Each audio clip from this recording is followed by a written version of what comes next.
Hey, what's up guys? Scott Herman. Welcome back to the channel. Today we're going to be reacting to Ryan Crowley's pec tear video with Larry Wheels. Now if you haven't seen this video before and these things kind of freak you out or make you uncomfortable, I suggest you don't watch. Maybe you close your eyes until we get through to that point.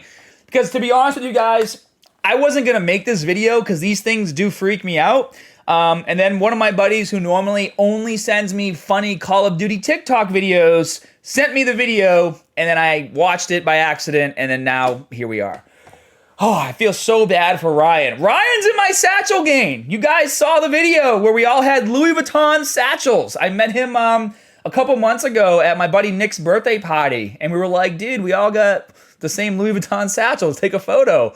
And then the hilarious comments came, which is why we made that video reacting to those comments. Ricky, what was the favorite one?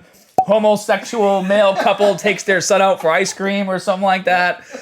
People are terrible. Satchels are cool, or man packs, as I like to call them. But before we really dive into this, Ricky has not seen the video yet. So we're going to make Ricky watch the video and get his reaction. I mean, guys, it's terrible. Poor Ryan's in the hospital. Luckily, he's already out of surgery. He's doing okay. Thank goodness for that.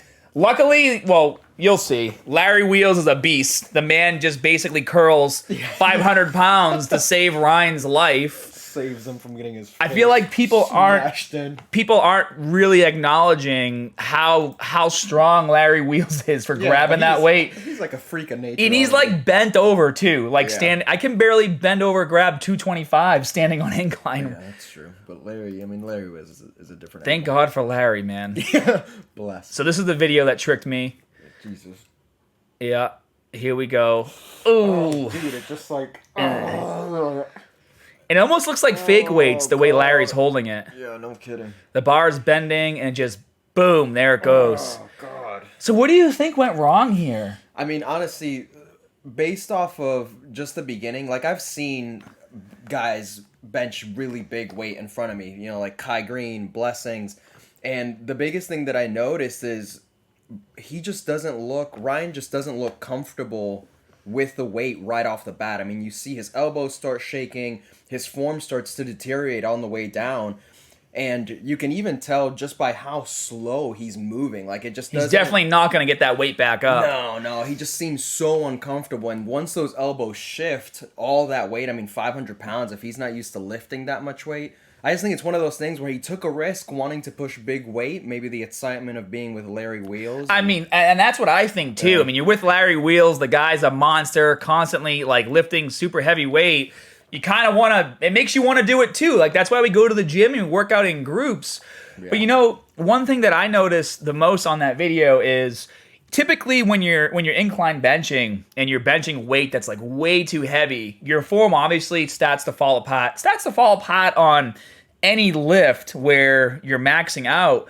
But with incline press in particular, obviously, you know, you're supposed to be arched back, shoulders retracted as much as possible, and then when you bench, your elbows are supposed to be tucked forward a little bit. That way you're taking all the tension and stress off of your shoulder. Yeah. Unfortunately, what happens when you try to really overload on the incline press, even just to get the bar off the weight off the rack, you start to bring your elbows back like this. Mm-hmm.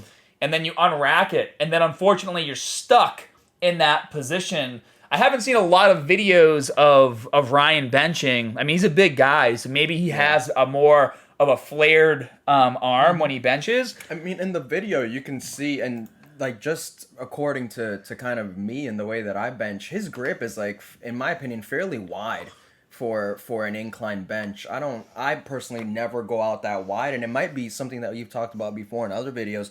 He hasn't maybe trained in that particular range of motion, so loading that much weight with his arms being that far wide and elbows flared, it was too much for the muscle to handle. Yeah, it was just a recipe for disaster from the very beginning. Yeah. And you know, and I've seen pec tendon tears before. I've actually shown you the video of my friend Justin. Mm-hmm. He tore his pec in my gym, and I felt terrible. And it was such a freak thing, guys. Like, pec tendon tear, bicep tendon tear, like these are common injuries.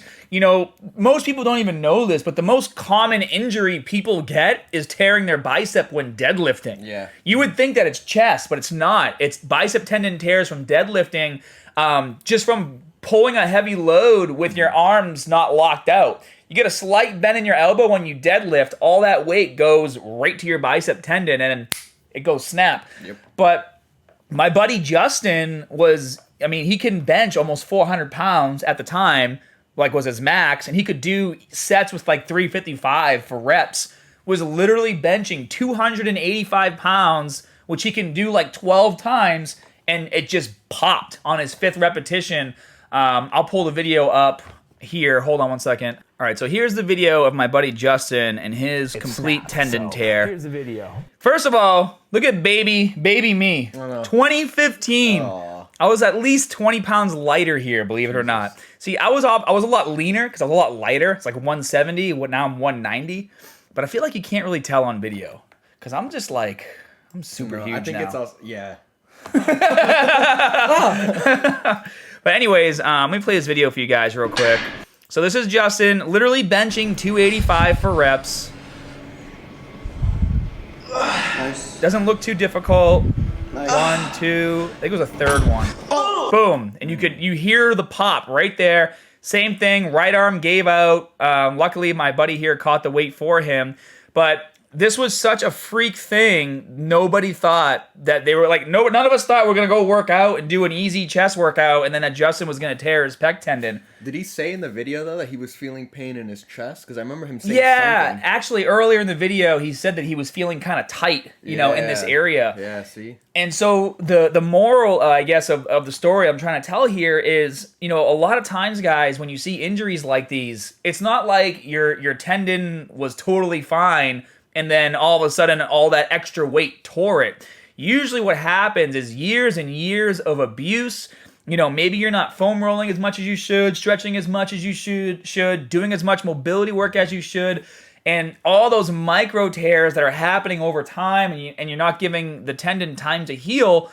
After a while, it's like when you have like a towel, and you like as you're ripping it, it's like it's just slowly doing that until it finally gets to the end, and it's just done and it's gone. Yeah, that's the biggest thing with Ryan. I think it was just you push the limits a little too far that day, not really assessing where he was at. I mean, he's a strong dude. He takes care of himself clearly, but sometimes you're gonna have an off day, and on those off days, you have to be so much more careful than any other day, really. Yeah, I mean, look at right here too. He just posted a photo of him in the hospital. I mean, his body has received such a terrible trauma that it's like the whole right side of his body is reacting. He said he's like his right arm right now is twice the size of his other arm. I mean, he didn't just snap the muscle off the tendon. He snapped the tendon off the bone. Oh yeah, everything. Like he snapped. Yeah, that's why his chest rolled up so much. Literally everything. If you think of just like grabbing a muscle and stripping, or grabbing a bone and stripping the muscle off of it, that's literally what happened to his chest. See from the photos. So he's talking right here. Extremely swollen. I've got like a belly now. There's so much fluid retention down my hips, my stomach, everywhere. My biceps like twice the size. It's just so painful. So basically what he's saying is he's like, you know, my arm is twice the size. There's so much swelling. His whole body, he was in a lot of pain. He also tore his bicep too. Yeah, he tore his bicep too. And if you go to his latest post here, you can read all about it. But he basically says how the doctor, you know, it was a 1-hour surgery. It had to take 4 hours because there was just so much reconstruction that had to be done. And he even says at one point his bones were so dense that he was breaking the tools, you know? How do you think this is going to affect his bodybuilding career in terms of, I mean, just how he's going to look on stage, I mean, you know? You experienced it even when you tore your bicep, like you know that. Or well, I didn't tear my bicep. I just pulled it. You pulled it. Yeah. But when it comes to tears and stuff in bodybuilding, the you never regain that shape again. Like his chest is gonna look completely different. It's kind of like Callum Von Moger, for example. Like when he pretty much snapped the whole left side of his body. If you look at him now, he looks great, but he looks nowhere near as good as he used to look before. And I feel like for Ryan, I mean, his chest to shoulder to arms is those are his money makers. You know what I mean? He looks phenomenal. He's got that big burly chest that looks great. Yeah. I can only hope. I mean, here's actually the side that he tore. You know, I mean, look how phenomenal he looks. Look at the density in his muscles. Yeah.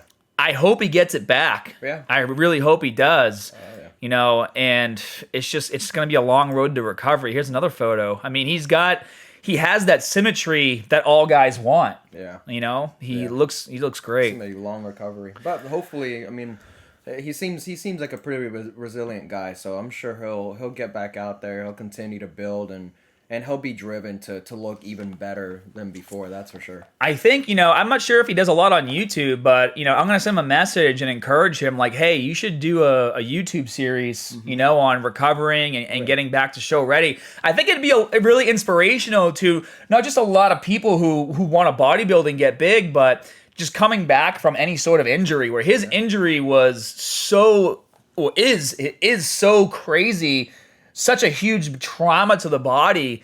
You know, it's going to be like mental gymnastics for him to get back in the gym. His weights are going to be shit for a long time. Yeah. He's going to have a lot of pain for a long time. He's going to have to probably foam roll and use a massage gun and do all sorts of rehab like during every single workout. Like when you have an injury like this, guys, even when you're in the gym training, everything is going to hurt so much. You're going to have to do so much stretching and so much just trauma work. Yeah. It's crazy. Yeah, well, wish him the best. Well, Ryan, you know, we're wishing you the best, man. We hope you recover fast. Well, thank goodness everyone donated on his GoFundMe page to help him pay for the surgery. I'm sure that wasn't cheap. But, yeah, let me know what you guys think down in the comment section below. Do you think this is going to make Ryan stronger, get him more mentally focused on what he wants to do? Do you think recovery is going to be insanely hard for him, or do you think he should do a recovery series? I think the recovery series is a good idea. Really cool. Even something if he ever wants to jump on and do like a podcast or something with you and talk about that kind of stuff, that'd be awesome. Yeah, maybe once he recovers a little bit and gets out of the hospital, I'll have him come on the channel and we'll talk to you guys about how he's feeling and what he's going through. Yeah, that'd be cool. Well, if you enjoyed the video, not that it was really an enjoyment video, but still go down there, tap that like button. It helps with the YouTube algorithm. If you guys need something to watch later today, I'll post a playlist right here filled with some fun videos. See you guys later.